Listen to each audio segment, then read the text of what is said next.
Le Conseil de sécurité a décidé de proroger jusqu'au 31 mars 2019 le mandat de la mission de la MONUSCO en lui fixant comme priorité stratégique d'assurer la protection des civils et d'appuyer la mise en œuvre de l'accord du 31 décembre 2016 et le processus électoral.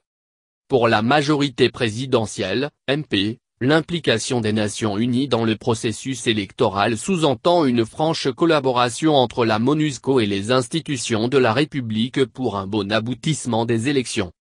Cette résolution ne signifie pas que la MONUSCO va remplacer les institutions de la République pour l'organisation des élections et pour la protection des civils. Mais cela signifie qu'elles doivent travailler la main dans la main et dans la transparence pour l'organisation des élections jusqu'à la fin du processus et pour la protection des civils jusqu'à la fin de la mission, explique André Attendu, porte-parole de la MP. Il insiste sur le respect de la volonté souveraine du pays.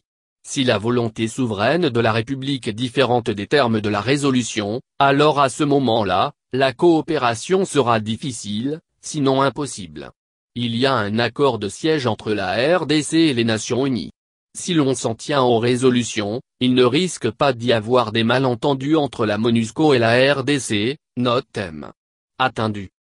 Pensez à la certification du processus. Pour l'opposant Christophe Lutindula, membre du G7 et du Rassemblement, cette résolution ne pourra être utile que si elle entre effectivement en application. Il estime que la nouvelle résolution a mis l'accent sur des préoccupations que l'opposition en RDC ne cesse de relayer auprès de la communauté internationale. Appuyer le processus électoral, selon lui, c'est aussi certifier les résultats des élections. Il faut se féliciter de cette résolution. Seulement la question habituelle est l'effectivité de la résolution. Une chose est de prendre une résolution, une autre est d'en assurer une application effective. Implication signifie d'abord veiller à ce que la Constitution soit respectée comme convenu, que l'accord soit effectivement appliqué, en particulier le volet des crispations politiques, la sécurisation des acteurs politiques et des candidats et pourquoi pas penser à la certification comme un témoin international impartial et objectif.